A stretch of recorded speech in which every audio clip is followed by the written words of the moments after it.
Thank you for watching. Subscribe on Deceived Husbands for more stories. Why does a married woman decide to cheat? A woman who has a nice home, a loving husband, and 2 great kids? Why after 12 years of a satisfying marriage? I kept asking this as I read the PI's report and looked at the pictures. Why? The only thing I could come up with was that she had a mental failure of some kind. Did she love him? They only met for sex, according to the report. No woman in her right mind would jeopardize all that she had for a few minutes of guilty sex. Mental illness was all I could attribute it to as the tears ran down my cheeks. The PI had left me in an empty office to read the report, knowing I would need privacy to assimilate what it said and handle the emotions he knew it would invoke. I looked through the pictures and noted the almost depraved way she seemed to be indulging in sex with her lover. I recognized him as Kyle Hansen, a co-worker at the marketing firm where she worked as an agent. They'd been meeting a couple of times a week at the Royal Inn out at the highway interchange and occasionally in our house in the guest bedroom. That's where the PI had gotten the pictures, so there was no privacy issue when this went to divorce court. The first time the PI saw them going into our house, he'd rigged minicams and audio tapes in various rooms. So now I had to decide how to confront her and when. I pretty much determined that I would have to divorce her. There was no way I could condone her cucking me and expecting me to turn the other cheek. I considered myself a Christian man, but the pictures indicated such depravity and lack of respect for me that I could not conceive of any reason for me to forgive her. My name is Jack Riley. I'm 45 and manage a hardware store. The job sometimes requires long hours away from my family, and this is what may have contributed to my wife straying, I thought. But hell, that was no reason to cheat. My wife's name is Sarah, and she is 44. We'd met in college, and from the time of our first date, there was never another woman for me. I loved and trusted her all our married lives. As I said, she works as an agent in a marketing firm and spends a lot of time away from the office, as Kyle did. I guess that's what gave them the opportunities to participate in their extracurricular activities. Kyle is about our age and married to Lisa, a very nice, lovely woman. They have 2 kids also about the same age as ours. I'd met them at various family functions the marketing company had supported and always thought they were a nice family. I figured the divorce could be done very amicably with irreconcilable differences as the cause if she cooperated. We made approximately the same incomes, so there should be no alimony, and if our son Sam, 13, came to live with me and our daughter Lily, 11, stayed with her mother, there would be no child support. The house would have to be sold and all assets split 50-50.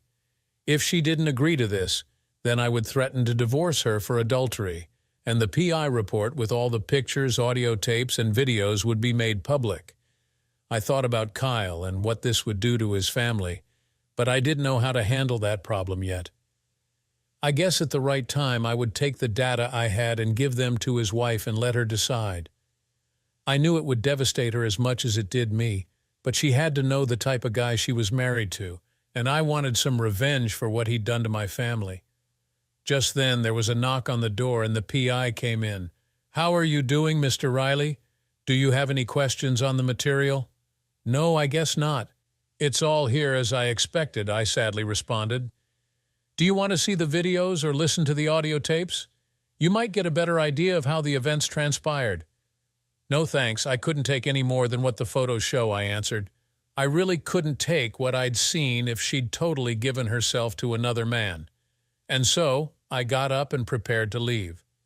On the way out, I wrote the PI a check for the balance I owed him, and taking his report with the photos, audio, and videotapes, I left his office. I'd taken the afternoon off and decided to just let the assistant manager handle things at the store. It was good training for him, and he could reach me on my cell if needed.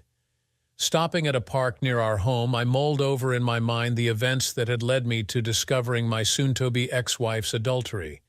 I didn't want to go to the house we called home because I could no longer think of it as a home, just a house where we ate and slept. I decided I would have to try to hold the family together as long as possible for the sake of the kids. as they needed the security of a home. Sarah is an attractive woman and keeps in shape with workouts and the activities related to her job. She isn't slim by any means, as she'd filled out some after the kids were born, but I'd noticed she'd lost a little weight and was tired a lot lately, which I'd put down to a new diet. She still looks very nice to me. Our sex life had been frequent up to a few weeks ago, and very loving but bland, mostly using the missionary position with little or no oral sex. I thought about broaching her on spicing up our sex life, but was always afraid of her reaction to some of the fantasies I had. I didn't catch on right away as to the reduced frequency of our mating, but looking back, she didn't want to have sex with me on the day she'd been with Kyle. But all other times, our lovemaking continued as before. It was when I accidentally saw a bank billing for her personal business card and noted charges to our local Royal Inn that I became suspicious and decided to do some checking. The PI's report was the result. Maybe I should have confronted her about it then, but if she was cheating, I wanted it documented. It was very expensive, and I'd had to go into our retirement savings to pay for it. I determined that if he found out what I expected, I wouldn't have to worry about growing old and retiring together someday. The thing that bothered me the most was that she never seemed to change her loving attitude toward me, even as she was having her affair. I wondered about how she could be so two-faced about it and act like nothing had changed in her life. She must be a good actress, I thought. What she was doing with Kyle indicated she lost her love and respect for me as her husband and lover, and her insidious behavior must be dealt with. As I sat in the park where we'd taken our kids so many times as they were growing up, I could feel my eyes tearing up again, and my thoughts went back over the 12 years of what I thought was an ideal marriage, all the good times with only occasional problems. How could she have given it up so easily? I sobbed quietly with my head back against the headrest in the quiet of the park for some time until I brought myself under control. Another thought came to me: if she truly were suffering from a mental illness, could I stay with her? Our wedding vows included the words "in sickness and in health." Mental illness is a sickness. Could I stay in the marriage to honor that vow if she stopped her affair? But the marriage vows also included the words "and forsake all others," and she had certainly not done that. I decided that I could never trust her again, and if I can't trust her, even though it's caused by a sickness, I couldn't live with her. How could I control her and work too? So divorce was the only solution. Next, I considered how to manage the break with minimum impact on the kids and without having a major confrontation with her. But first, I needed to find and talk with a divorce attorney. Using my cell, I called our attorney to get a recommendation from him. Jerry was surprised when I told him what I wanted, but provided me with a name, Ron Davis, and a phone number. Before hanging up, I asked him to rewrite my will, removing Sarah and naming our kids as the sole beneficiaries. I immediately called and made an appointment for the next morning with the divorce attorney. Then I decided to go home and try to act normal for a few more days. When I got home, Sarah hadn't arrived yet, but the kids were home from school and doing their homework. I was proud that they disciplined themselves with a little help to do it as soon as they got home from school. "Dad," Lily asked, "what are you doing home so early?" "I had some business to take care of, honey, and rather than going back to the store afterward, I just came home to check up on you guys." "Oh, Dad, you know what hard workers we are," she responded with a roguish grin as we hugged. "She was a great daughter, and I was going to miss her when I split with her mother." "Oh, sure you are. Isn't your mother home yet?" "No. She called and said she had a showing and would be a little late. She's bringing Italian home for dinner. Sounds good to me. Is Sam up in his room?" "Yeah."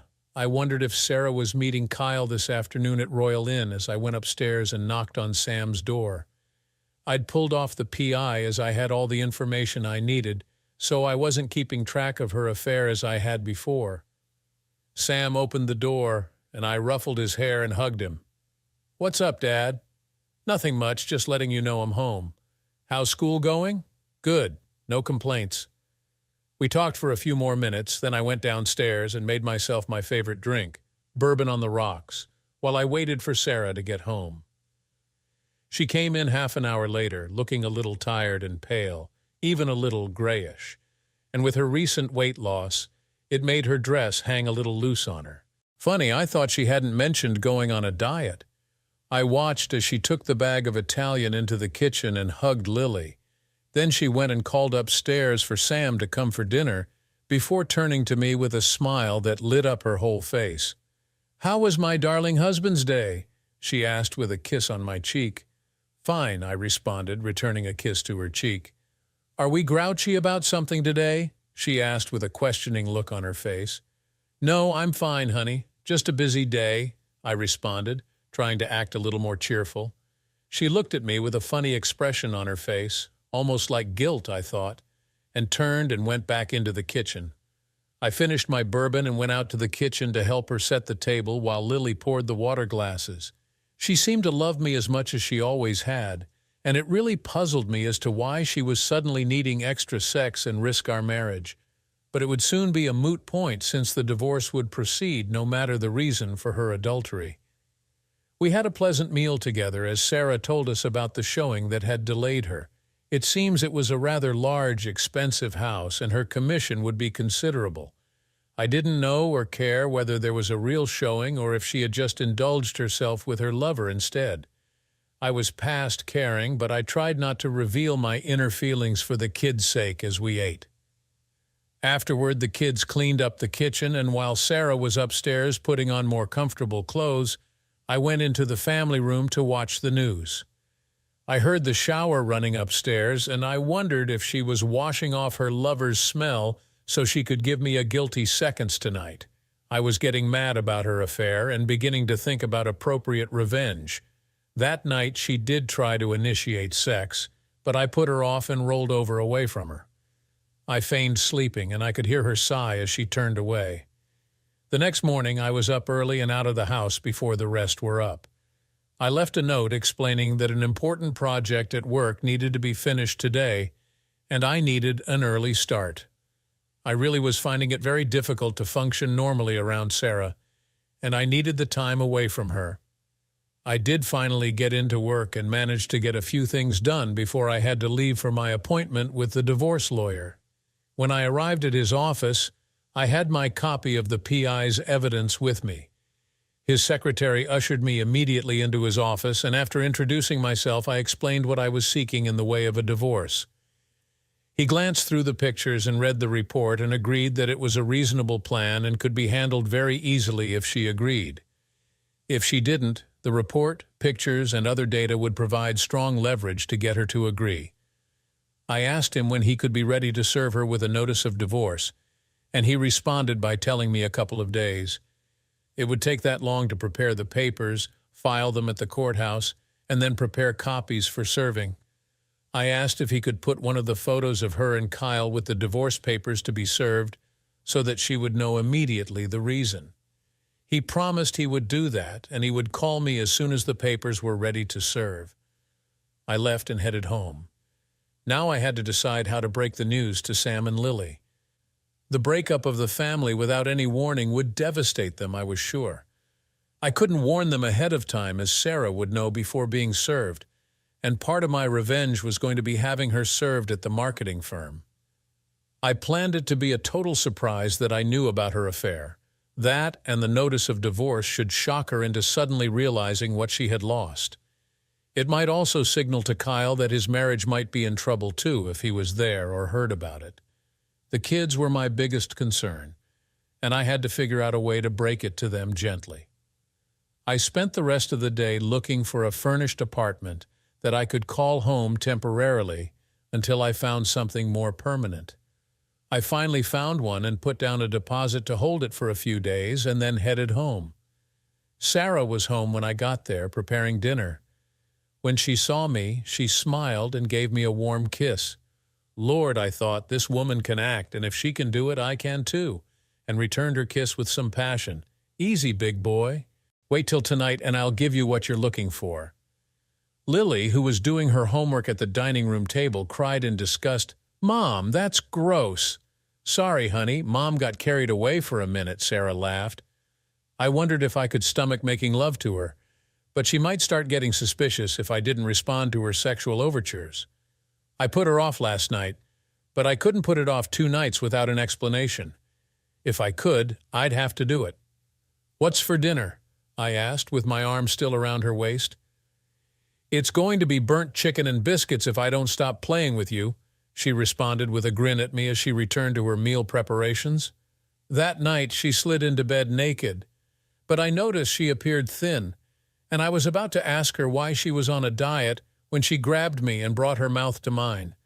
When she relaxed in my arms, she asked, "Oh, Jack, I do love you. You'll never know how much," she whispered to me as she returned my kiss. This is too much, I thought. She's screwing around on me and professing her love for me at the same time. I'm a fool. How rich can it get? Well, she'll soon discover my love for her. "I love you too, sweetheart," I said. "There, take that, you witch." She snuggled up to me and we fell asleep together. The next day and night were a repeat of that night, and she said, "You are my dearest love, and I want to tell you that you are the greatest lover in the world. I couldn't let that go by." "I love you, sweetheart, but how do you know I'm the greatest lover in the world? How many guys have you been screwing?" She hesitated a moment before responding, and I could almost hear the gears grinding as she tried to come up with a suitable response. "You're the only one, my darling. I said that because I couldn't see how lovemaking could get any better." Good response. She is quick. "Well, tomorrow you're going to get my response, you witch," I thought just before I drifted off to sleep. She asked me a question, "Jack? Yeah? Can we have some time to ourselves Saturday morning? I need to tell you something. I'll take the kids over to my folks and we'll have a little sit-down discussion." What the hell is she going to confess? "Well, too late, baby." "Sure, fine with me. What's up? I'll tell you then, okay?" I had some difficulty getting to sleep after that, thinking about what would probably be going down tomorrow and how I was going to handle everything. I wondered how she was going to handle her confession. She'd make it all my fault, probably. Hell, I was the best lover in the world and she loved me, so how could it be my fault? The next morning I was up early again and headed to IHOP for breakfast. I didn't want to see or talk to her again. It was all over now. Later, after I got to work, I called the divorce lawyer to check on the status of the divorce filings, and he told me they had been filed yesterday and they were ready to serve. I arranged to have them served on Sarah at 3:00 p.m. to give me time for what I had to do. Then I took the rest of the day off. Before I left, I asked my secretary that if my wife called, I was out on business. Sarah had gone to work and the kids to school when I got home, so I changed into work clothes and then went out and rented a small moving truck from U-Haul. Going back home, I began to load my personal belongings, clothes, computer, etc. I even wrestled my favorite recliner into the truck and then prepared to head for the apartment I'd rented. Just as I was getting into the cab, the next-door neighbor came over to see what was going on. "Jack," she asked, "are you guys moving?" "No, just me." "What's going on? Are you having problems?" "Sarah has found other interests, so I guess it's time to move on." "Oh, that's too bad, but I can't imagine Sarah doing anything to screw up your marriage." "Well, you can talk to her when she gets home tonight. I'm not sticking around. See you, Carol." I drove away, leaving her watching me with a puzzled look on her face. I knew that before the day was over, most of the neighbors would hear that Sarah had been screwing around on me, and I left her. Carol was the neighborhood gossip. After unloading the truck at my apartment, I turned it in and picked up my car. Returning to the apartment, I stowed everything away, showered, and changed my clothes. After lunch, I went down to our bank and took half the money in our household account and transferred it to my own account. Then I spent a couple of hours taking care of insurance and other items that needed changing. At 2:30, I drove over to the middle school where the kids were attending and waited for them to leave. It took a few minutes to pick up the kids before they got on their school bus. They were both puzzled by my being there as we headed home. "How come you're picking us up, Dad?" "What's going on?" Lily asked. "I'll tell you in a minute, honey," I told her as I pulled into the park near our house and parked the car. Lily was sitting in the front seat beside me, and Sam was in the back. As I turned to them, both looking very confused, I took a deep breath. "This is very hard for me to tell you this, But I've left your mother. You'll be living with her until we work out the custody arrangements, but I have my own apartment now, and I'll no longer be living at home." "Why, Daddy?" Lily exclaimed, tears filling her eyes. "Why can't you be with us anymore?" Sam just muttered, "Oh," and turned his head away to avoid us seeing his tears. "I'm really sorry, you guys, and I can't explain the reason, but you have to remember that we both love you and will always be there for you. You're both going to have to support your mother and be there for her, but our marriage is broken and I don't think it can be repaired. We'll be there as your mom and dad, but we won't be doing it together." Lily was openly crying now, and I reached over and tried to hug her over the console. I hated to see my little girl cry. Why did Sarah do this to us? I asked myself. Look what it's doing to our kids. Finally, calm was restored somewhat, and I drove them to the house where I no longer lived. Before leaving them there, I gave them both hugs. Tears were still running down their faces and mine too. "You guys go and do your homework and try to keep your minds occupied. Your mother will be home soon, I expect, and I don't think she will be too happy, so be prepared to support her.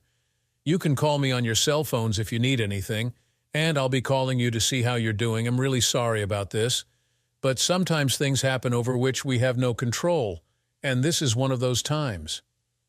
I left them and headed over to my apartment. Looking at my watch, I saw it was just after 3:00 p.m. Sarah ought to be getting the bad news about now. It was about 5:00 p.m. that same day when my cell phone rang. I looked at caller ID and saw it was my in-laws phone calling. Apprehensively, I answered it. "Hello, Frank." I heard my father-in-law Mike speaking. "Yes, Mike, what can I do for you?" I liked Mike. We had always gotten along fine together. "Frank, Sarah is in the hospital." "The hospital?" "Yeah, they brought her here from work. She collapsed there a couple of hours ago right after they served the divorce papers on her. She had them call us." "What the hell is going on, Frank?" "Mike, she's been running around on me, and I found out about it." "Oh, are you sure? That doesn't sound like her. I have the PI's report, pictures, video, and audio. It's all there." "Oh, damn. This will kill her mother. How's Sarah doing?" "She's had a severe shock, but I've also found out something else. She's dying." The word "she's dying" just seemed to stun me for a minute before I responded, asking for clarification. "What do you mean she's dying? She has pancreatic cancer and it's terminal. They're only giving her a few more weeks to live." "My God, I didn't know that, Mike. She never told me. How long has she known?" "She's pretty heavily tranquilized, but she was able to say about 3 months. She's really distraught. Can you come to the hospital? I think she wants to see you." My mind was in a maelstrom of confusion. Sarah terminal? What did I want to do? Damn, I'd already told the kids I was leaving her. The kids! "Oh, they're home alone. I'll come as soon as I can, but I've got to see about the kids. They're at home alone. Where are you at?" "I'm over at the hospital. You had it all planned out?" "Yes, I wanted to hurt her as much as she hurt me. I loved that woman and I trusted her. There are no excuses for breaking vows we make before God. I guess I can understand that. I've got to get over to the house now. Do you know how long they're going to keep her there?" "At least overnight. They want to keep an eye on her." "Okay. If I bring the kids up this evening?" "I think she prefers they stay away. She'll be going home tomorrow. She should be able to cope better then. Are you going to make it here tonight?" "This is such a mess. I don't know what to do now. I'll stay with the kids tonight and tell her we'll talk tomorrow. I'll get the kids off to school and then come get her." "All right, Frank, I'll tell her.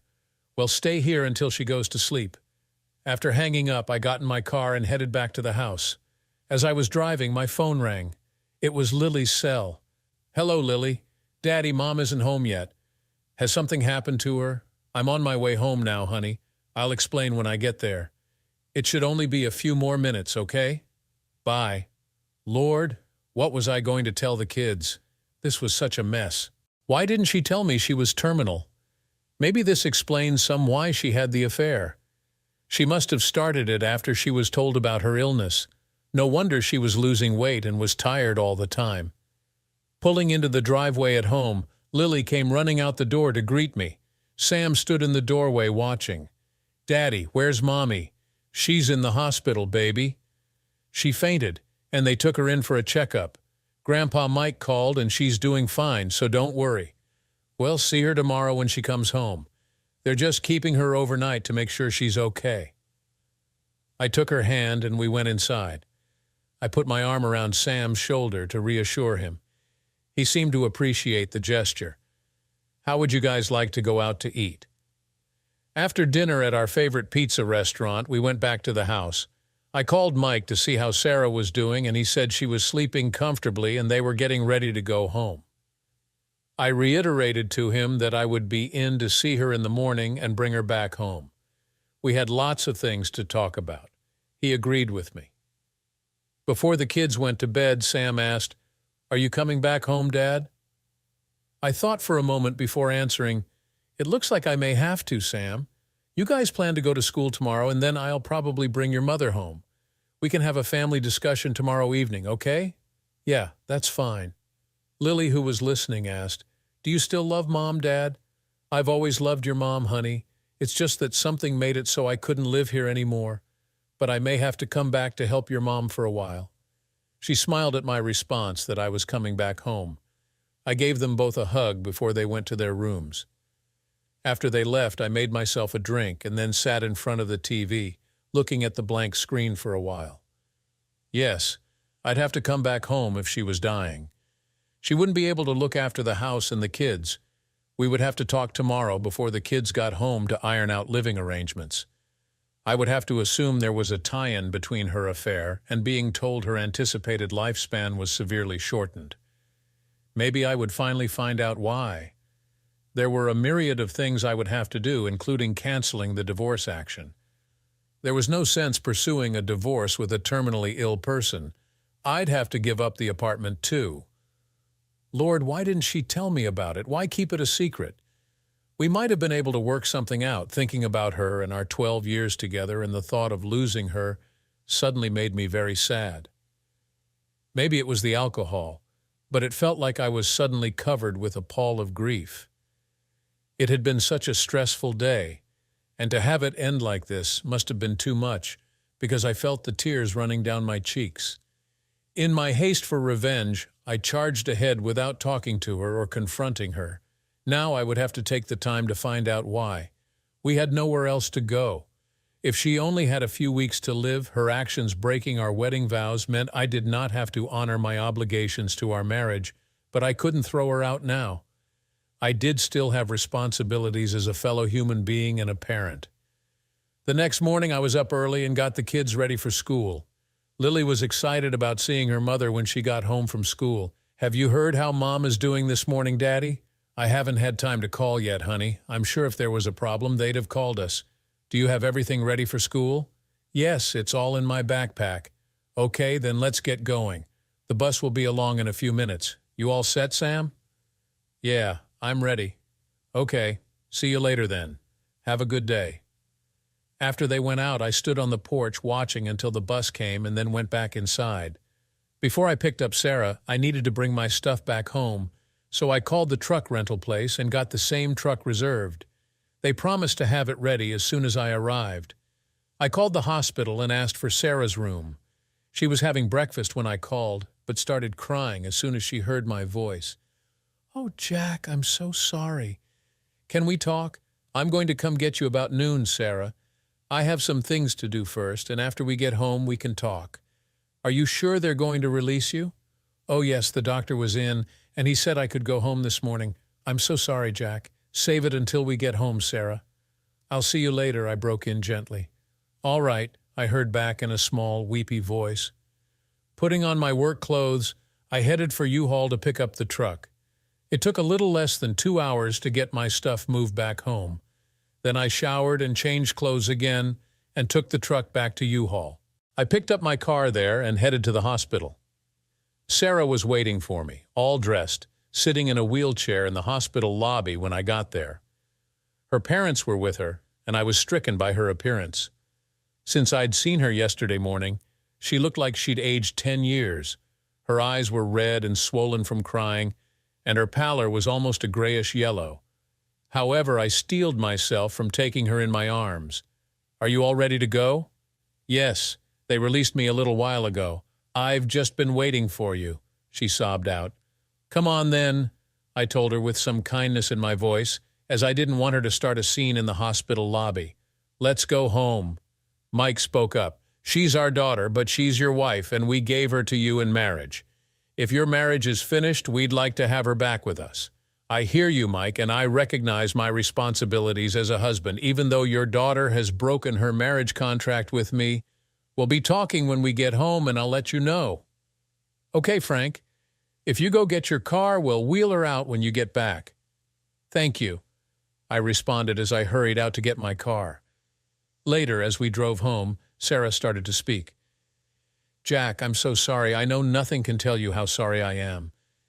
Sarah, why don't you wait until we get home? We'll have time to talk before the kids get home. Are you going to throw me out, Jack? No. If you are as sick as your dad says you are, then we will stay together. This is going to be very hard on Sam and Lily. I've already told them that we were splitting up, but not why. I've rented an apartment and moved out yesterday, but I moved back home this morning. I guess the biggest thing you're going to have to explain to me is why. Why did you do it, and why did you do those things with Kyle you never did with me? I think I deserve an answer, and when we get home, I want you to tell me why. If your dad hasn't told you, I hired a PI, and I have his report with pictures, video, and audio recordings when you met Kyle in our guest room. So there's nothing you can say that will disprove your actions. Sarah just sat in the passenger seat with her head down, quietly crying. All right, Jack, I'll try to tell you.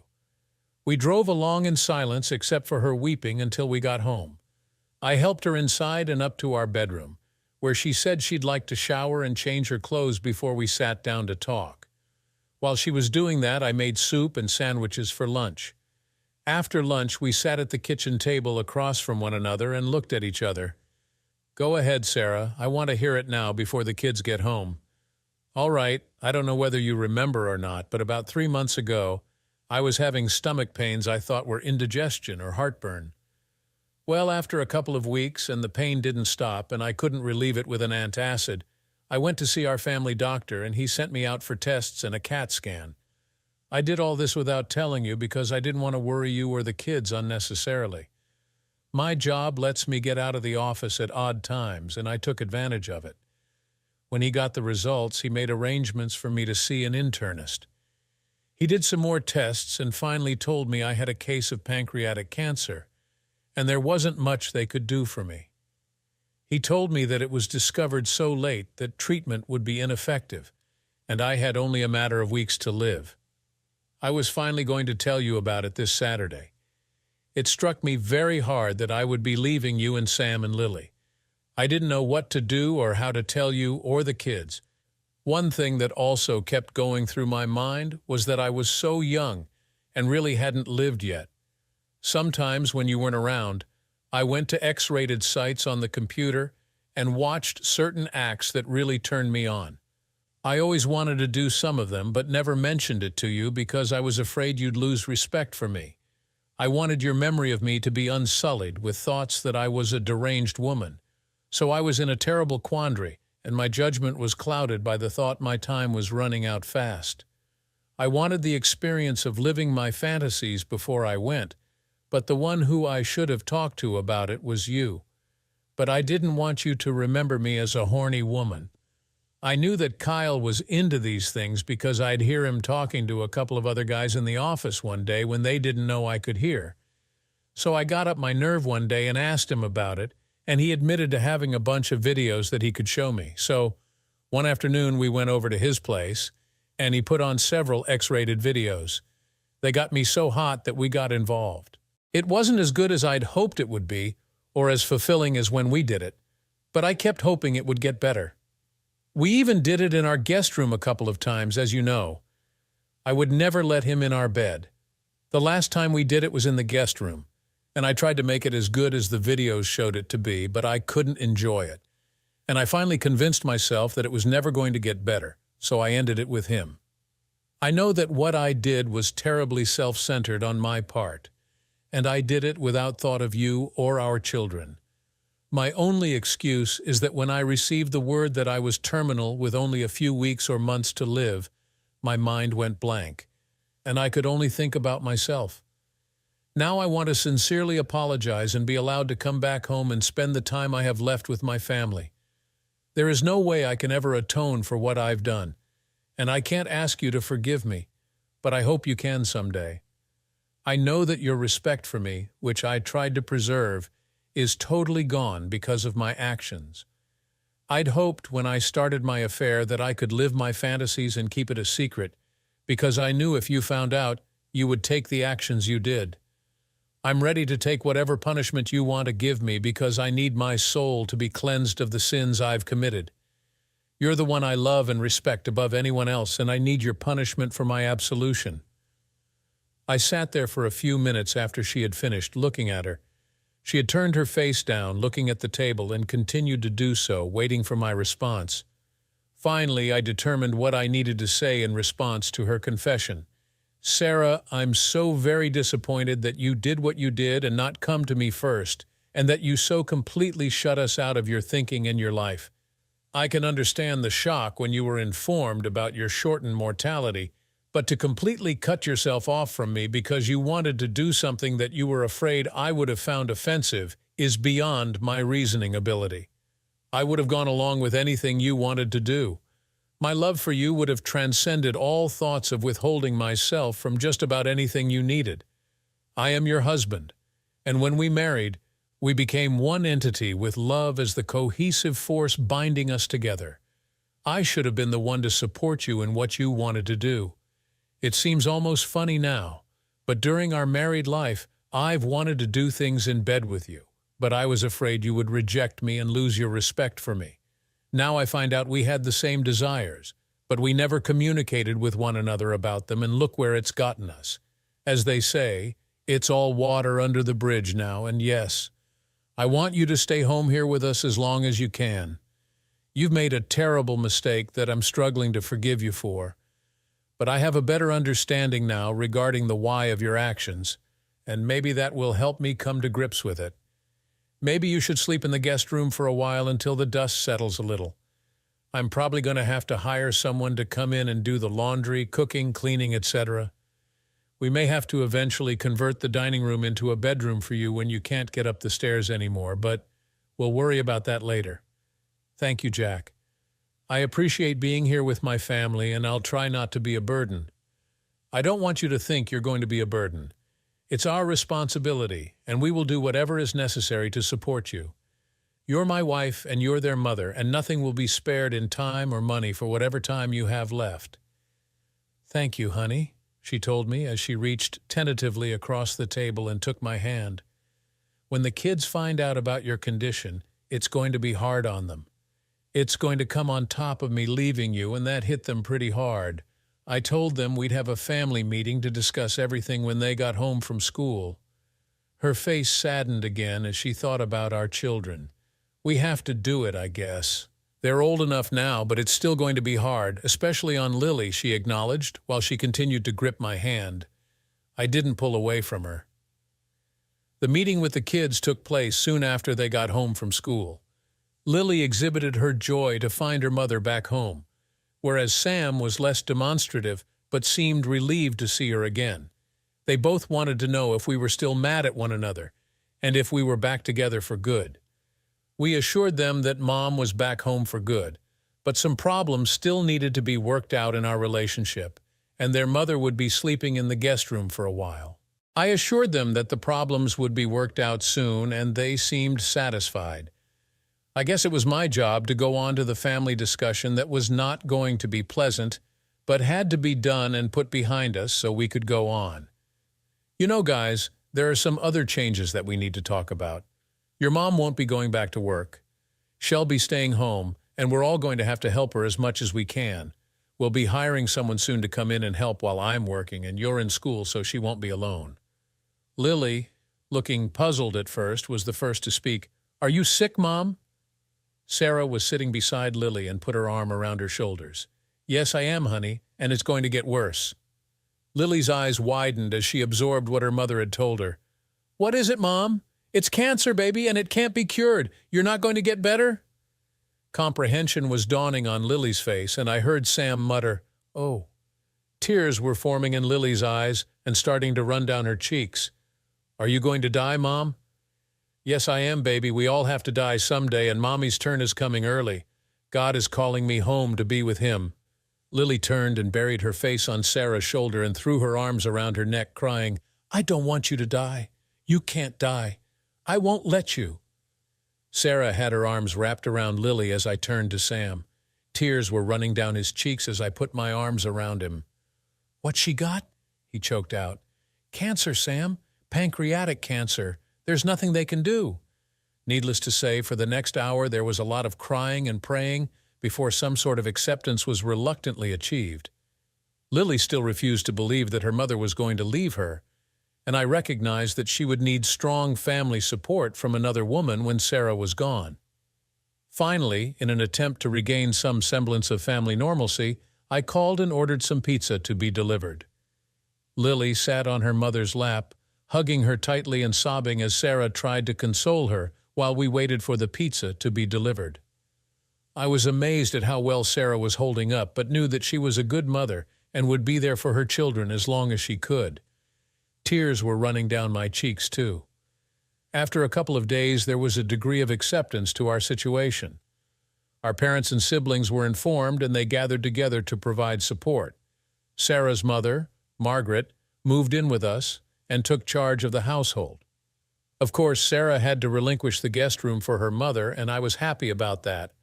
I'd missed her in our bed, and making her stay in the guest room was just a cheap revenge against a terminally ill woman, and I couldn't rationalize doing it anymore. The first night was very teary and emotional.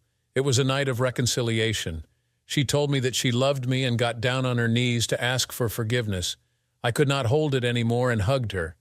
We did not talk that night. She just held on to me and slept. Sarah lived for another month, and at the end she was so heavily sedated that she just slid away from us. I was there holding her hand as she left me. Even though her death had been anticipated, I was still grief-stricken for quite a while. Thankfully, Margaret stayed with us after the funeral for a while, but she had to leave eventually to go home and look after Mike. I hired a housekeeper to come in and prepare the evening meals and clean. The kids and I learned to do the laundry, so we managed to get by. A night before she died, she held me and whispered, "I always wanted to die for you." I looked at her puzzled. "You can live without me, but I cannot live without you. Find another wife after I am gone, because Lily needs another woman to confide in and guide her, and you need a companion too. I have not yet started to date again. I don't see that happening for some time. I'm still wondering whether to break up Kyle's happy home or not. I'll let him sweat a little while longer. Thanks for watching this emotional journey. How would you handle a situation where you discover a loved one's secret betrayal, especially when faced with their terminal illness? Share your thoughts and stories in the comments below. Don't forget to like, share, and subscribe for more heartfelt stories.